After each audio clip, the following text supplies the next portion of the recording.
आज आसनसोल नगर निगम के पार्षद अशोक रुद्र के नेतृत्व में कई नौकरी प्रत्याशी स्थानीय युवा इसको कार्यालय पहुंचे।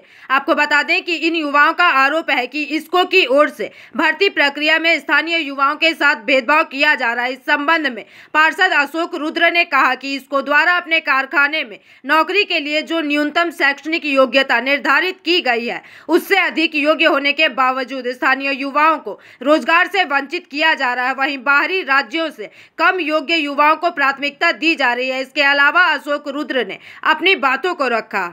में गए थे तो सर लोग बोला कि आप लोगों को जो दाबी है कि আমরা যারা লোকাল আছি তাদের যে পার্সেল যারা অ্যাপ্লিকেশন করেছে তাদের নামগুলো যাদের বাতিল করে দিয়েছে তাদের নামগুলো একটা লিস্টের মধ্যে দিয়ে দিতে বা আমাদের যে দাবিটা ছিল আমরা সেটা বলেছি যে আমাদের দাবি যারা লোকাল যারা ছেলেরা মেয়েরা আছে যাদের পার্সেন্টেজ 70-র উপরে 80-র উপরে আছে তাদের পার্সেন্টেজগুলোকে বাদ দিয়ে যারা বাইরের থেকে আসছে আমাদের থেকে পার্সেন্টেজ কম কিন্তু তাদের নামগুলো তারা চান্স পেয়ে যাচ্ছে কিন্তু আমাদের ফর্মগুলোকে বারবার রিজেক্ট করে দিচ্ছে।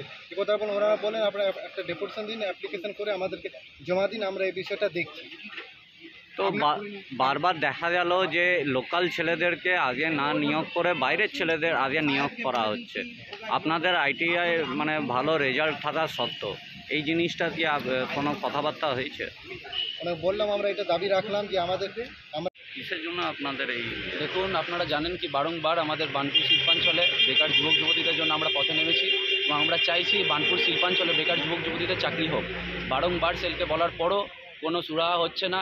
এখন আপনারা দেখুন যে সেল যে আইটিআই যে ট্রেনি আছে তারা যে আগে অ্যাপ্রেন্টিসের জন্য অ্যাপ্লাই করছিল তাদেরকে বাদ দেওয়া হয়েছে, কিন্তু সেখানেই দেখছি ভিন ভিন রাজ্যের যারা কম নাম্বার পেয়েছে তাদেরকে এখানে সুযোগ করে দেওয়া হচ্ছে। আমাদের একটাই দাবি, আমরা ছোটোবেলা থেকে সেল দেখছি, আমার বাবা কাকারা এখানেই জন্ম, তাদের আমাদের এখানেই জন্ম, কারখানার ধোঁয়া দেখে আমাদের বড় হয়েছি। তো আমরা চাইছি বার্নপুর শিল্পাঞ্চলের যে মানে বেকার যুবক যুবতীরা তাদের কেন বাইরে যেতে হবে, ভিন রাজ্যে কেন তাদের যেতে হবে? তাই আমরা চাইছি, সেলের কাছে একটা আর্জি জানাচ্ছি যে এখানকার যারা ট্রেনি আছে, যারা সাধারণ মানুষ আছে, যারা কর্মরত লোক আছে, বেকার যুবক যুবতী, তাদের সবাইকে চাকরি যাতে সেলের তরফ থেকে করে দেওয়া হয় ন্যায্যভাবে। এটাই আজ আমাদের দাবি, এই কারণেই আজ আমরা এখানে উপস্থিত হয়েছি।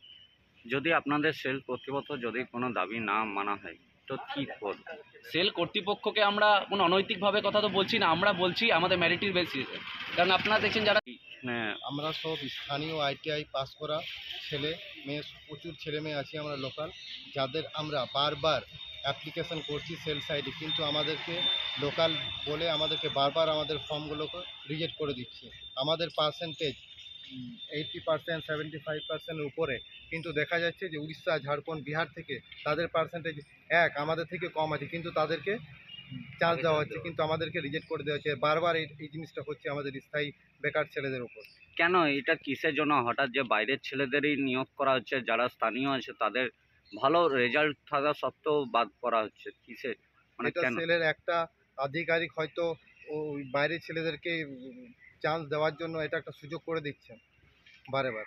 তো আপনারাও জানেন, আপনারা সব লোকাল সাংবাদিক, এরপরে যখন চাকরি হবে, চাকরির সময় দেখা যায় সব বাইরের হয়ে যায়, 90% লোকাল 10 জনের হয়।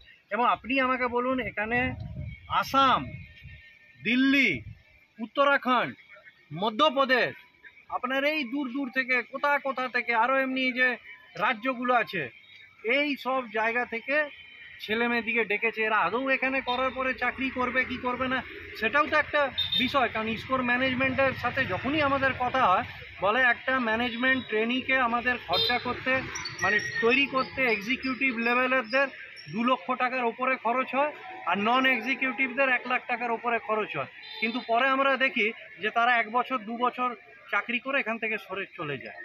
তো সেইভাবে এই যে ছেলেরা এত দূরে থেকে আসছে তারা কি আদৌ করবে? আর দ্বিতীয় ব্যাপার, যখন এই ট্রেন্ড আইটিআইয়ের যে ট্রেডের ছেলে মেয়েদিকে চেয়েছে তারা যখন এই রাজ্যেই আছে, তাহলে এই ছেলে মেয়েদিকে কী চক্রান্ত, এখানে কি রাজনীতি যে বারবার এই বাংলার ছেলেদের বঞ্চিত করা হবে এখানকার সেন্ট্রাল গভর্নমেন্টের চাকরিগুলোর জন্য?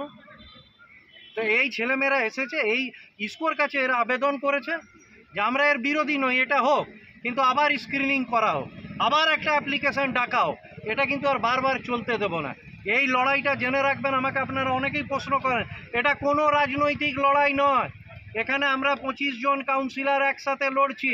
এটা আমাদের একমাত্র সত্তা হচ্ছে আমরা এখানকার आसनसोल से बिजू मंडल की रिपोर्ट, PVTV न्यूज़।